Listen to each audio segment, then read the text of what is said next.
Morning! Pawis pa ako. Kakadating lang namin. Sabado ngayon, maaga kaming nagpunta ng kabila. Doon sa kabilang lote. Doon nga pala sa nagtanong kung asan na ba daw yung pinapagawa naming bahay. Di pa namin napaumpisahan. Kasi nga diba, yung lote na yun ay syempre mahirap kumita. Kaya pagkatapos naming nabili, syempre kailangan pang ipasukat, kailangan pa ng titulo, ay maraming nangyari. Yung mga nakaplano na medyo na-delay kasi alam nyo nga na yung tindahan namin humina nga yung kita, kaya yun. So alam nyo na yun, wala pang budget para dun. Kung napanood nyo nga yung vlog ko about dun sa lote, medyo tambakin pa. Malalim-lalim kasi yung area na yun, kaya kailangan tambakan. So kakagaling lang namin dun kasi nga mahal magpakalat ng panambak, kaya kami na yung naggalat. Kaya kahit ako, tumutulong na rin para lang kahit pa paano makatipid. Sinasara ko saglit yung tindahan para tumulong kay Papa. Kaso hindi matuloy-tuloy nga kasi pagka wala lang pasok si Papa. Saka ko lang siguro ikukwento kasi nagmamadali. Bibili lang ako, wala akong panindang ice candy, yung frosty, mabili kasi sa amin. Kaya si Papa ngayon kinukuhang service, sasabay na lang ako kasi pag nag-jeep pa, mamasahe pa ako, kaya sasabay ako tapos wala kaming ulam.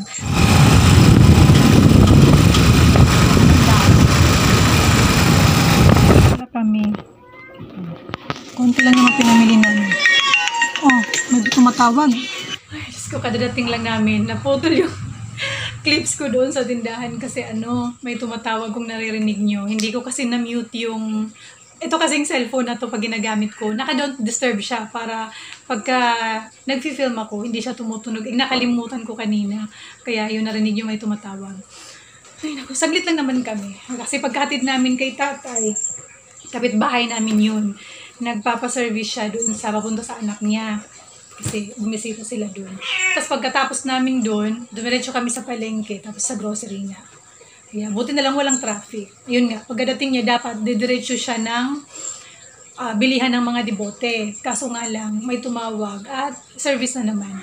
Ganun. Mula, alam niyo ba, ingay ng mga alaga ko, mula nung humina yung tindahan namin, talagang kung ano-anong racket na yung pinasok. Mamaya pag uwi niya, bibili na naman siya ng debote. Tapos ako magluluto.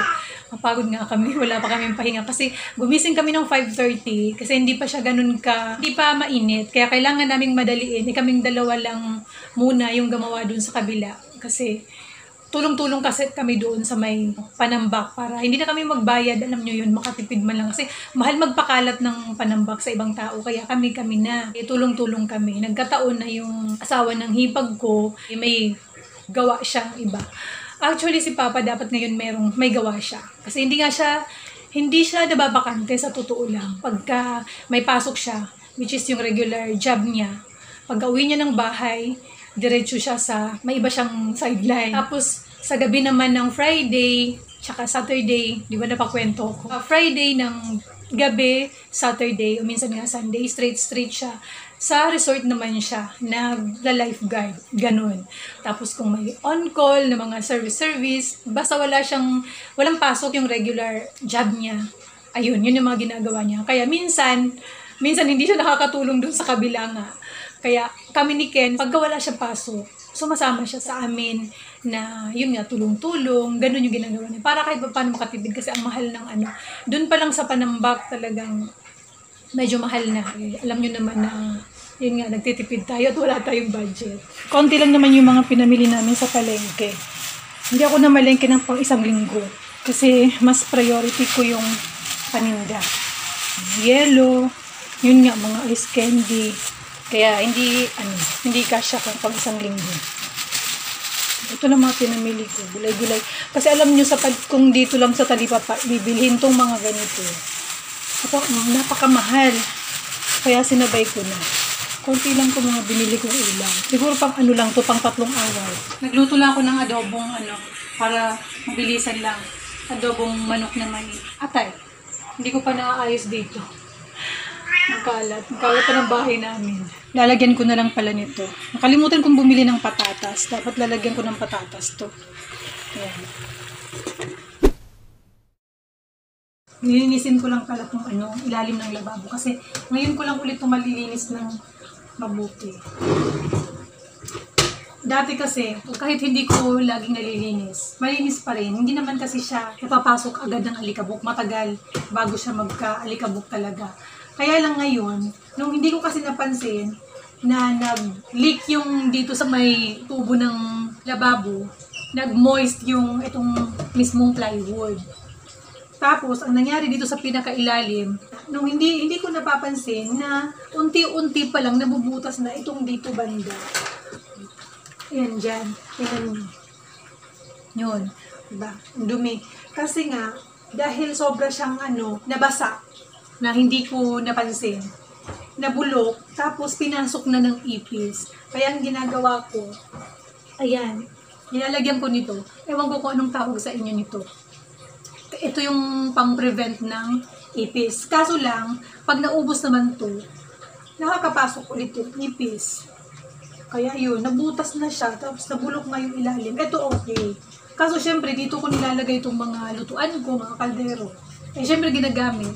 Tapos pag pinapasok ng ipis, yung ipis pa na yung pinakaayaw ko talaga. Kasi nga madumi. Missing ko siya. Sayang nga eh. Hindi ko kasi napansin agad. Kasi akala ko, walang epekto dito sa cabinet yung tagas nung tubo nga ng lababo. Yung pala, unti-unti siyang nababasa hanggang sa nabulok. Talagang sadyang binutas ng mga ipis na yun. Kaya yan, napapasok na tuloy. Gusto ko nga sanang itanggalin na lang to eh. Kaso sayang din eh. Kasi nagagamit pa naman. Mas ang kagandahan kasi pag ganito, nasasara mo. Kaysa mapawis na. Kaysa yung protina lang. Dati kasi, di ba, protina lang to. O si Papa lang yung gumawa nito. Nakakurtina lang. Eh gusto ko kasi may ganito para natatakpan. Tsaka mas mabilis din linisin. Hindi siya alikabukin. Eh mga nakalagay pa naman dito, mga lutuan niya. Kailangan kong linisin. Kasi kahit nakasara, wala. Pinapasok na ng ipis.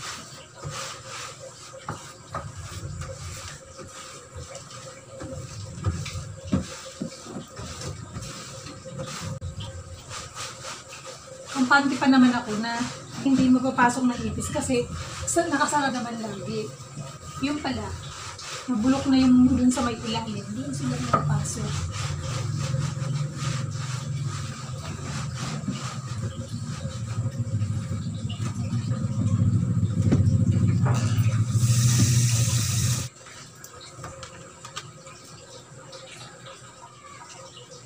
Binungusan ko na lang itong color safe.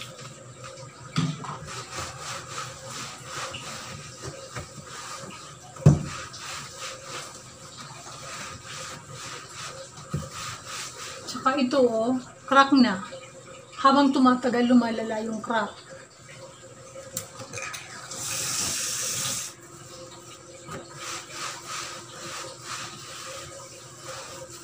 Tingnan nyo naman kung gaano kadumi. Pasintabi nga pala, baka may mga kumakain dyan. Ayan ito yung nabulok dito banda. Kasi nandito banda yung tubo na nag-leak na galing sa lababo. Pero naayos naman na agad yun. Kaso nga lang, dahil nga nabasa na siya, unti-unti palang binubutas ng mga ipis. Kaya pala talaga nilang butasin. Dumi. Ito. Yeah, kailangan kong linisin na talaga. Yung mga nakalagay naman dito, yung oven na hindi na nagagamit. Nalinis ko na dito sa taas, tapos dito sa baba, nalinis ko na rin. Pero parang hindi, tingnan nyo. Bulok na talaga siya. Yan, natanggal na yung niya. Etong plywood. Kaya semento na yung nakikita. Tapos ito ayaw na matanggal. Talagang nabulok na Sinabon ko na to, tapos binuhusan ko na ng Zonrox. Wala, bulok na talaga yung ilalim. Pero dito, ito na lang talaga yung mapapakinabangan ng talagang yung nagagamit ko araw-araw. Kasi andito yun ang nakalagay, yung oven. Tapos itong mga hindi nga ginagamit pa yung mga ganito kay Papa. Tapos yung mga panlinis ko. Babalik ko na lang ito sa butas para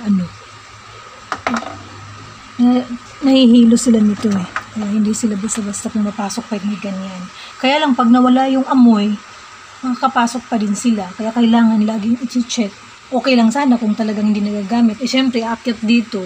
Eh, itong mga ginagamit ko sa pagluluto, naayos ko na.